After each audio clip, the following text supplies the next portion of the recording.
I can tell you why a lot of Christian artists have a lot of tension around this whole AI topic, AI artists, and etc. is because AI is a tool, not a gift. And if we were to be very honest as a body, if we were to see a pastor speak and write in the pulpit and fully written AI message, we would be so hot as a body and we would probably cancel that pastor. So I really want to hold that same accountability, hold this thing by the neck, and bring it to the body just for us to look at it. I don't want to prompt a fake moralism where, oh, if you've listened to AI or if you've read AI or used AI, that you're a bad person and you don't belong to the kingdom of God, and that's a demon. That's not what I'm saying whatsoever.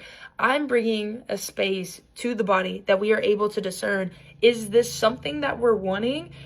And if it is, how much allowance are we going to give it? And I think it's okay to learn how we want to introduce such a nuanced tool into society, especially as a Christian. And I feel like there has to be space where we just kind of negotiate and count up the cost instead of making a decision and declaring if a person is a bad person or not. You know, we're not here to do that. We're here to just figure this out together because this is new. And this is all our first time seeing something like this. So let's be kind and let's figure this out together. Okay, my preface is out of the way. James 1:17 says that every good gift comes from above, from the Father. So we have to understand that AI is not a gift from God. It's a gift that came out of the earth. It's a talent, a tool that sprouted out of the ground of the earth. And so it's not necessarily a bad thing to use tools. For an example, I live in an apartment complex. I live more than 20 flights up in a building.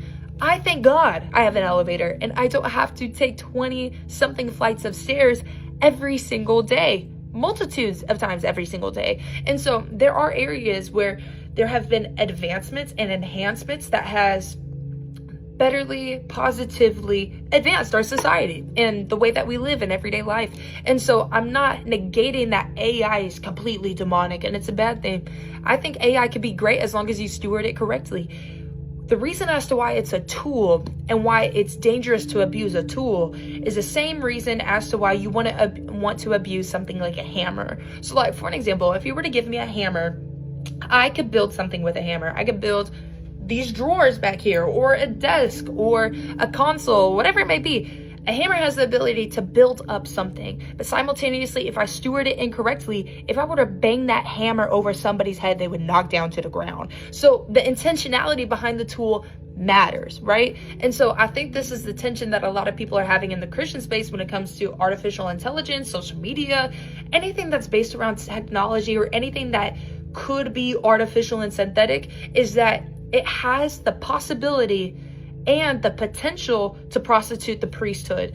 And what I mean that is that there's a real intentionality and stewardship that Christian artists carry when it comes to writing their songs, putting them out. And it's not just the writing and the creating process.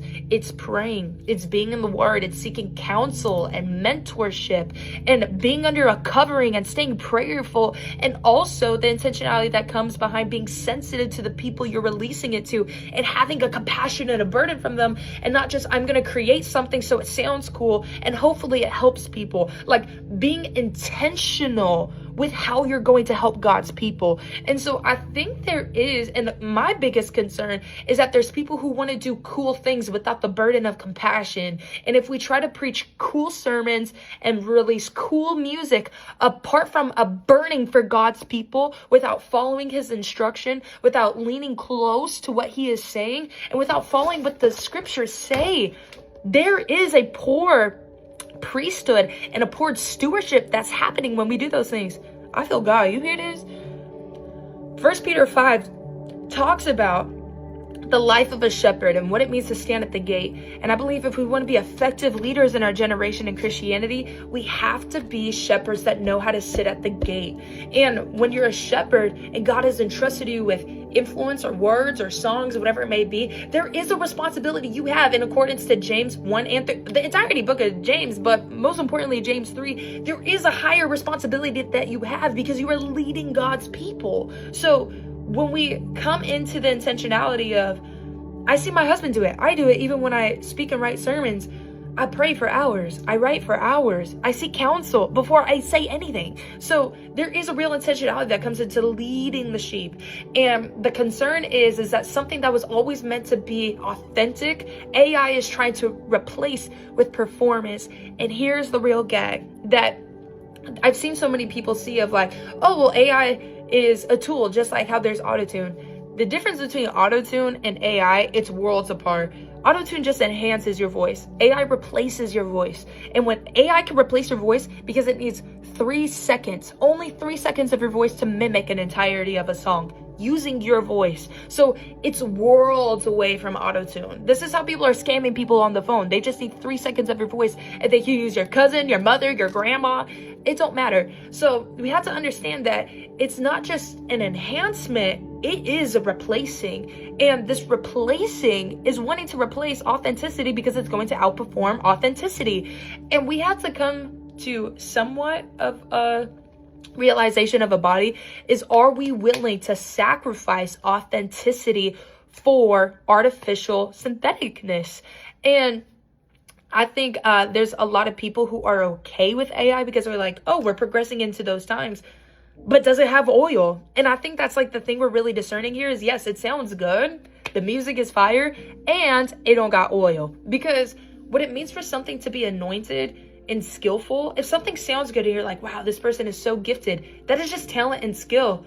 But you know something's anointed when God's breath is upon it and his ability is carrying your ability. So we have to discern as a body what that difference is and how we're going to hold tension in that and not place people in places of leadership, especially if they're not holding the stewardship to actually care about God's flock. Does that make sense? And this is what I was going to say. I almost forgot about it. AI will outperform any and everybody. You see it with pictures. There's pictures coming out right now that look scary realistic. We're probably going to get to a time to where everybody going to be AI in their pictures and we're not even going to know what's real and what's fake. And that's already happening. And it's scary. So we have to understand that AI is built to affirm the person and to create something better than we can. And so when I look at worship, when I look at all these places in the creative space, I know that AI could produce something more aesthetically pleasing and sounding, but it will never place authenticity and oil. And I think that's what we have to hone in on, because the gag is all this AI stuff is good. Like, it sounds good, but it's not God. We have to know what is good and what is God. And we have to know how to also steward these things, which has been the echo of all of this. And my biggest thing is, and I think my greatest concern is, we have to learn not to join whatever race this is.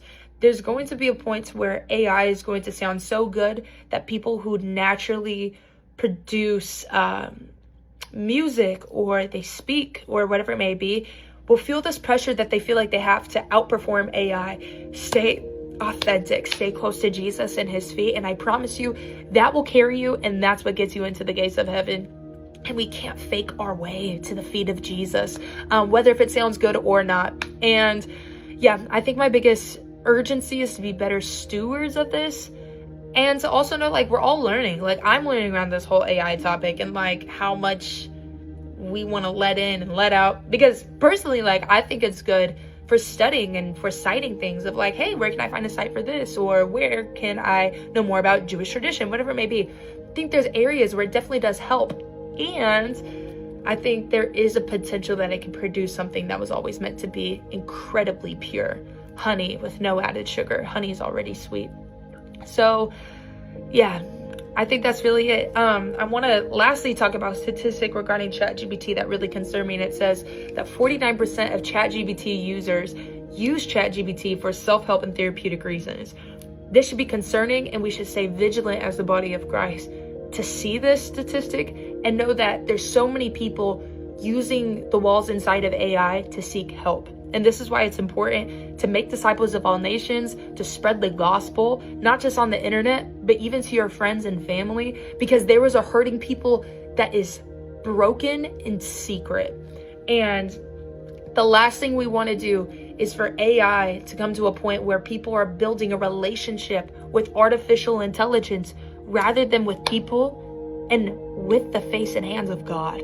So I just want to encourage that we're going in a direction where AI is trying to be relational, and we have to just keep it a tool. And there's so many people who need help and so many people who are broken, and you have the power to share your story and a better story of what Jesus has already done. Amen. So I love you guys. Be discerning and prayerful.